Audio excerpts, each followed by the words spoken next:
Yes, and here we are again in Leeds, Chapeltown, Leeds. Windrush remembering the sound man them. And we're here today with Millie from Iration Steppers.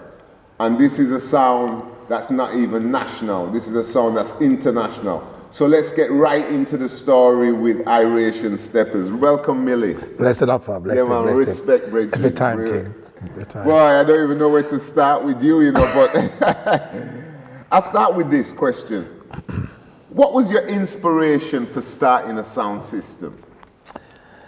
Well, it was a hobby, take truth. There was no inspiration behind me to build a sound. It was just a hobby that I was just musically mad. I just love music, and I never thought I'd be a sound system, but music was my mission, really, you know what I mean? And so carrying the ghetto blasters didn't start you wanting a sound? To tell you the truth, the ghetto blasters were me and Sam Mason, rest in peace, Sam. It was just a team that I just loved music, buying music, playing music.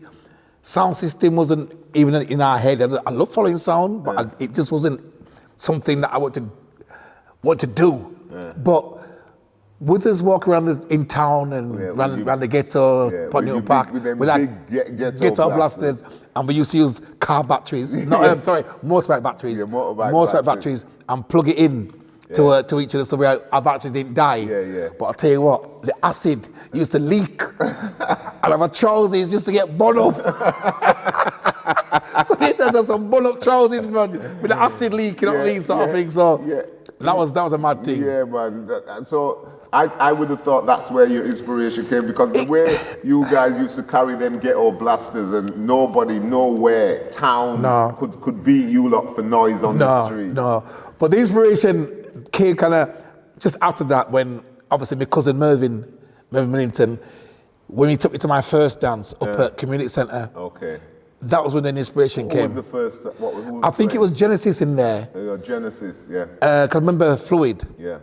And I can't remember what other songs in there, because you used to have two or three out there. Was that in the little back room? No, in the main hall. In the main hall. In the main hall, Community Centre, It was Genesis and Manassas. It could have been them two sounds, but I remember Genesis. Yeah.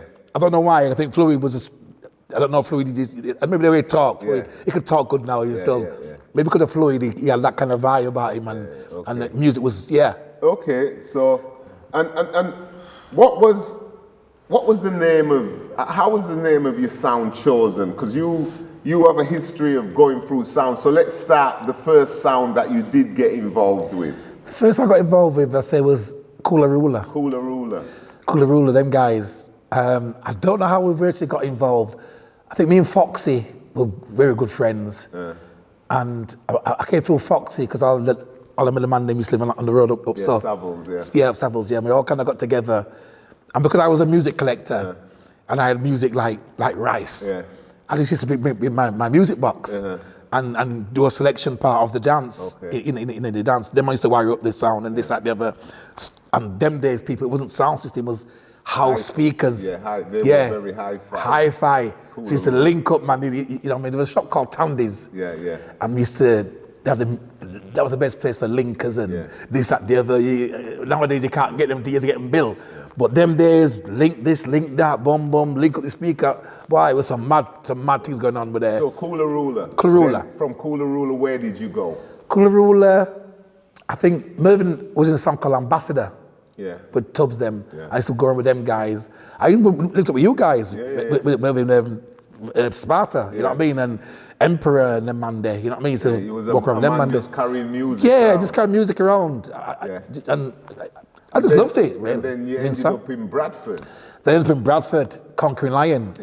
Conquering Lion song accepted as sound men, in other words. So me and Sam Mason used to drive over there to Bradford. I think I used to do a place called Checkpoint. Remember Checkpoint? And UB Square. I was I think it was. I used to be resident every Sunday. At Checkpoint, resident. And I was proud of that. I think that was my time when I realized I could go somewhere, I could do something. Because Huddersfield, Bradford, Leeds used to link up. Used to catch bus and used to link up on Community Centre. I used to play everything down there, from house, soul, dub, rubber dub, this, that, the other, everything on that thing there. And then the Concrete Line thing, that was the first sound system link up that I felt, that we felt proud. Yeah, okay. So that Conquering Lion experience was what excelled you onto the next part of the journey. Yeah, the next part. Ital Rockers, that's the one. Ital Rockers, yes. That was the one. Yes, the next excelled. The reason why I excelled there, because Conquering Line was doing what they were doing, but me and Sam knew that the preamp operator could have been better. Yeah. We went to jaw, jaw power, and this, and I knew you could do it. I mean, someone says, oh, well, blah, blah. Let's build up our own sound. So we call ourselves Ital Rockers Hi-Fi. Yeah. And that's why we had these nice boxes built and this, that, the other. And musically, and Sam was a bass man. You know what I mean? If you play... Some come from my school. So yeah. was a bass man. Some. School. Yes, man. some. If you play a tune without mids and top and just run bass, Sam could tell you what it is. Because it was just bass. I used to go to his house, knock on his door, and he's just in bed laying down there. Just bass. So I love that for Sam. I used to be the man that's like tops and mids, make it clean, everything. So yeah, we did that. Ital Rockers was doing his thing, playing anything, parties, weddings, all them kind of things there. Little dances here and there, and it just excelled from there. And people said to me, oh, in fact, jump from that, why don't you go a bit bigger? This is when I started to get the Leeds man involved, MCing, because Leeds has talent. Leeds had talent. DJ talent. When you think about KD, Pablo, Prento, Mr. Ling, all them man there. And man who died of cancer as well, Judge. All them man. Judge was like a beanie man or something like that. He had lyrics like rice. Anyway, and all them man them, so we got all, the Dando, all them man them, we got them all together. And it just worked that I was a selector, Ital Rockers as a sound. Them days I used to borrow some boxes. Isaiah used to borrow boxes. Sometimes sound used to borrow boxes. used to borrow boxes. Needed, you know. If you have a man, you go check him and check say, a man. No shame. No shame. I just did it because I was a Leeds proud man. And I was proud of Leeds, and I knew that we had talent. I knew I had music, so I wasn't scared of any sound. So we played all them sound and mashed them up. We mashed them up musically and MC. We mashed them up because Leeds was numbers. Yes, we had followers. We had followers. Because followers helped make the dance. A couple of sounds I've talked to, they would tell you they got like 30, 40 man follow them anywhere, woman as well. Yes. And that was the vibe. Even if your sound weren't playing good, the crowd was with you. Yeah, Jungle Warrior like that. Jungle Warrior, they would follow me. They had big families and so like that. But when we played Ital Rockers and went to Huddersfield, we had fans, man, from Huddersfield as well as Bradford, as well as Leeds. We had fans, and that was the main thing. So that kind of was developed from what you did at, like you said, at Checkpoint. Yeah, Checkpoint. You built up a following. That's the one. A following of you from Checkpoint, and then as you got bigger. Okay, Ital Rockers. Let's go to the big sound now. Iration Steppers. Let's go take a step back. How did you come around the name Ital Rockers? How did that name? Ital Rockers, well, me and Sam were just sitting down in my yard. I don't know if it's my mum's yard or his yard, whatever, just sitting down. So we need to make a name. And Ital because, Ital food or whatever it was, and Rockers because we like steppers, and like the film Rockers or whatever, blah, blah, Rockers, whatever. But this was, So we said, sure. Rockers means Jamaica and rockers and means music, and Ital means good food and Ital food or whatever, So this Ital Rockers just made it like that. And that sounds good. It's got a link, good food and good music and skanky music. Okay. So that Iration Steppers. Let's go. How did the name Iration Steppers? And let's talk about Iration Steppers now, because that is the international name. That is the name that kind of took you to the next level. Next level, well, this was another thing. Ital Rockers now was a small, like I said, parties and everything we did. And we need to go bigger. People said, why do they go bigger? Why do they go in the big boy league, whatever? Boy, we can't afford them. We can't afford them speaker there and them runnings there. And so that's how it went for a while. Then all of a sudden, it happened. I can't remember how it happened. It happened. But the name Iration Steppers came by again, this through me this time. Iration was obviously something from creation, as you know, and steppers because we always love steppers. Being some step and like say too tall and one man, we love steppers, so with a stepper sound. So from the party sound of Ita Rockers, Iration Steppers. So it's a big magnet where steppers comes into it. So that's how the name came about. And then and with Iration Steppers, because I really want to concentrate on that. Who was the other man them in Iration Steppers? In Iration Steppers, at that time, I had Elsa. I had DC was around, rest in peace, and Bonnie, rest in peace. Even Bonnie, Boynton Judah was around. Even the brothers, Errol and Savory brothers was around. Obviously Sam first. And then things changed, and then I started to go on the road. I was on the road going to lockdown London, and I met my new crew who didn't even know each other in a dance, because I played sound system in a dance. We got down there late. This place in London. We hear about a story later on in the documentary. We got to this dance like play a tune, and I met these guys. Came up to me afterwards and says, "Whoa, boy, them tune you're playing, whatever." We made friends, exchanged numbers, and then from there, them guys used to come to Leeds, and where we used to play, they used to come, follow us. So I thought, well, if you guys are following me, well, let's link and so, and we linked, and they were my man them, as Iration Steppers, London man and Leeds man them. So Sam Mason was about, Sammy Dread was about as well at that time, so the guys. So it was a mixed bag of Leeds and London's. So the sound man them from Iration Steppers are kind of like a national group. Yeah. They're not like just Leeds, No, just Leeds, but it's just London. Yeah, London and Leeds. I mean, even Sammy, Sam, he's from Peterborough. Yeah. So it's not. So yes, gosh, I want to ask you, for example, you know, where have you played locally? Because locally you've played everywhere: Huddersfield, Bradford, your Palm Coves, the Venn Streets, and then, you know, nationally you've played everywhere. A couple of the venues you've played in London, because, you know, you've played some big venues in London and with some big sounds. We played a big venue in London. There was one called Brixton Recreation Centre, which we used to go down there regular with big sounds. The three big sounds used to play in there. Abbas Shanti was the resident. Then obviously we go down there as Iration. You have Jack Tubbies, King Earthquake, Ja Voice, King Shiloh, Jayute. You know, you had many big sounds in that dance. Channel 1 came in there as well. And it was spectacular, really great to know that you're in a big arena and the people mixed, black, white, Chinese, Asian, everybody was in that dance. And the vibe in that place was like tremendous, right? I would say that about Iration Steppers.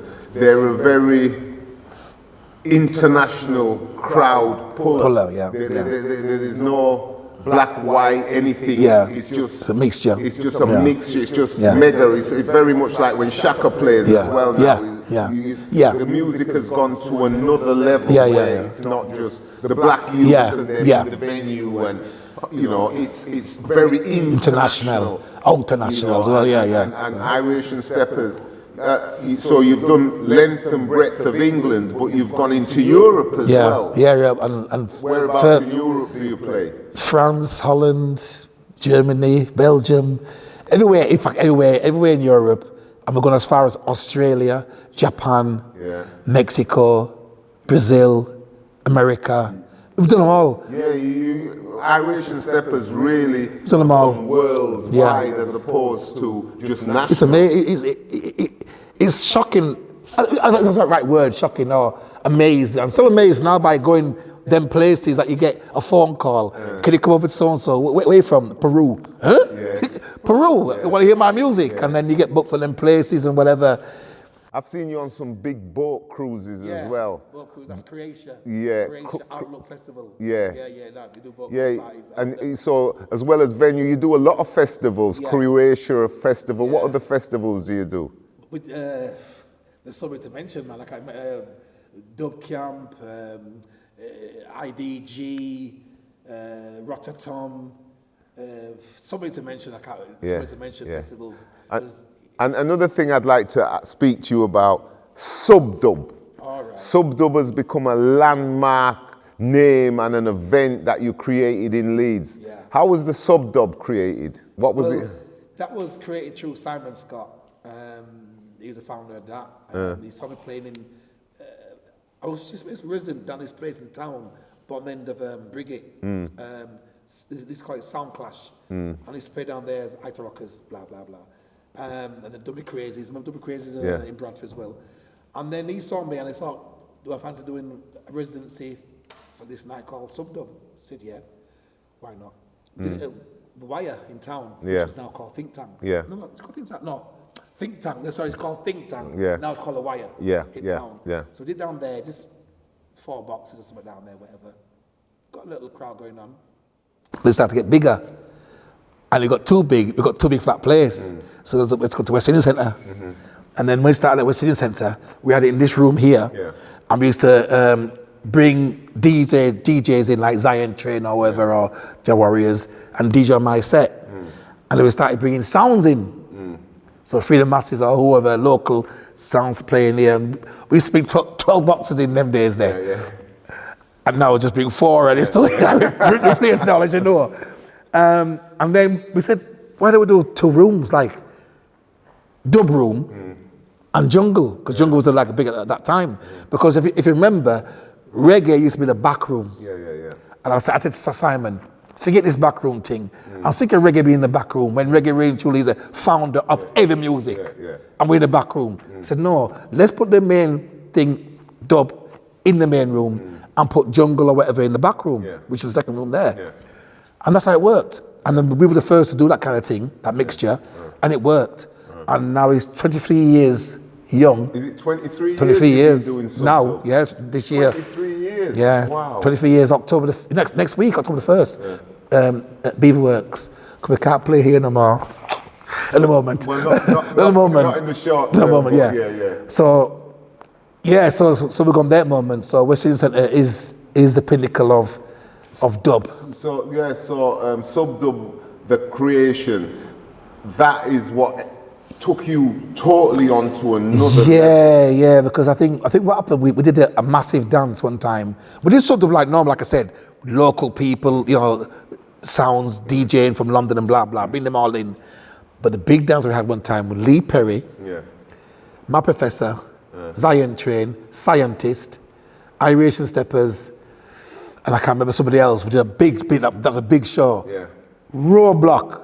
It roadblocked the whole place out. Stage show, everything. I remember that dance because I remember it was like, whoa, it was just a roadblock. I can remember people had over 1,000 plus. And that was pinnacled Subdub into people realizing that we're not joking. It was a proper real thing. And another thing I liked about Subdub, it introduced a set of artists to a generation that had never heard of them. So you had young people, university students, being introduced to Michael Prophet. And when Johnny you think Glass, about it, some of them are RIP. Some of them artists are not even here now. I came down and watched you bring Horace Andy and people that I'd idolized as a youth coming through with the music, and I watched Subdub introduce them to a new generation, and not just a new generation of black children, but a new generation of young people. Exactly. It was amazing. It was because what we did, we kind of concentrated on the students as well to come into this thing, as well as the local, being in the ghetto. I call it ghetto. My son, I say Chapeltown ghetto because I was born here. So I always do that, and to bring, like I said, Horace Andy, Johnny Clark, Twinkle Brothers, Lee Perry, the works. We brought them all here. You know what I mean? Michael Prophet, rest in peace. We brought them all here. I mean, like I say, it was a live show. It was a live show with Iration Steppers. It was a dub show. It's a dub show with Iration Steppers. And like I said, we brought enough generations from the older heads to the younger heads. It's like a revolving door, we call it, when you get old and new, and then the younger ones start to have kids or get a job somewhere else or whatever. They move out, then you get a new generation of students coming in. So we had that kind of rotation going on. Yeah, man. It was impressive. And then with Iration Steppers Unity Day. Yeah. That's another thing, that worked out nice as well, Yeah, Unity Day. Yeah. Unity Day was, again, you took that sub-dub feel to Unity Day. Yeah. And I know Abashanti do it at Leicester Carnival, yeah.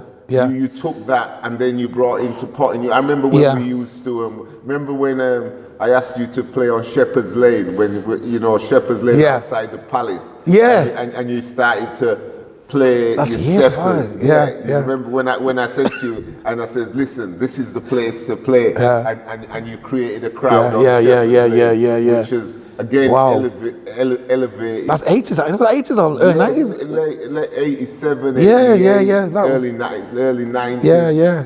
And then we did the Trades Club downstairs. After Carnival. Yes. And now Iration Steppers is kind of almost part of Carnival as well. Yeah. Unity Day and Carnivals, because I wanted to get how international Iration Steppers has taken sound system. No, you're right. When we talk about Windrush remembering sound system and remembering the sound system, and I want to talk about, there was many other sounds in other towns, but Iration Steppers took different level, to a different level. I think what it was with Unity Day as well, Hopper, what I did like about Unity Day is that because my kids were young, just little kids, 10-year-old, whatever, and everyone's kids around that time was with that age.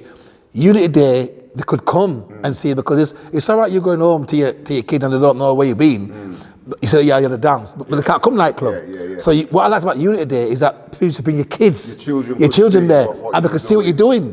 And that's what I love about Unity Day. Up to this day, I love seeing kids. Seeing big boxing sound system, and they're fascinated about it. They're looking at them like fascinated, and that's what I loved, because my kids could come, your kids could come, and blah blah blah kids could come, and it was a unity, and we're all there together as unity. That's why it's called Unity Day, and we know why, because of the riots and stuff. And then from there, I missed it last year, I missed it the year before as well. Next year, I'll be able to come back again and make it Unity Day again. So that's part of it. Iration Steppers, boy, not even local, not even national, international. I mean, I don't even want to go what it's like playing in New York and what it's like playing in, taking your music to Japan, taking your music round Europe, France, Croatia, certain places that people have only heard of. So, congratulations and respect for that. Thank you. Yeah, man, how you mean? Now, the question about is your sound system playing don't apply to you. Because irrelevant. What I do want to quickly wind down with is, I know that you're producing a film. You've got a film coming, a documentary. What's that documentary called? His documentary is called In a Vanguard Style. In a Vanguard Style. It's going to get launched in November the 13th for Saturday night at West Indian Centre. We're going to launch it there. West Indian Centre, the 13th of November. You're launching your film about Iration Stepper. Vanguard. In a Vanguard Style. In a Vanguard I think it might be played somewhere before that, like the 9th in Sheffield, not sure. But the Leeds one is going to be 13th of November. And we're having it at 7 o'clock showing around that time there. And we've got a dance at night time in Freedom Mills with OBF. Because they're the ones that's actually making the film. Dubquake Records actually making the film. Because it wasn't supposed to be a long documentary. It was only a launch. It's going to be like a 15-minute kind of hype to release our albums that were released before, re-releasing them.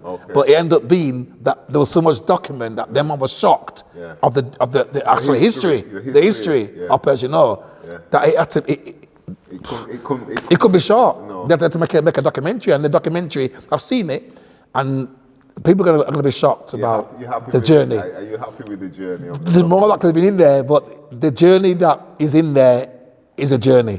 And I didn't know it was that much of a journey. It's just natural. Yeah, well, when we're talking Windrush, you're talking 60 years of Windrush, 60, 70 years of Windrush. So when you're talking about the sound systems and the journey, you're talking half of a century when we look back at the Mafia Tones, the Quaker Cities, the Coxsons, the Fat Mans, the Jatubbies, they're coming through, you know, all them sounds to now, you're talking half of a century. You know, it is a long journey. Sometimes, you know, it's a bit like being a Premiership footballer. You don't get the time to kind of look at it until you've retired and you can really look back. And that's why, because of ACAP, we're doing these, remembering the sound system of Windrush, because it's telling that story. So I'm really looking forward to this documentary. And some of the hype that's coming with it. Okay. Boy, we could go on for hours, you know, because there's so much, you know, the Iration, and I look forward to your documentary. Anyway, as we wind this down, Millie from, boy, I don't even know what to say, Ital Rockers, Iration Steppers, remembering Windrush, remembering the sound man them, respect.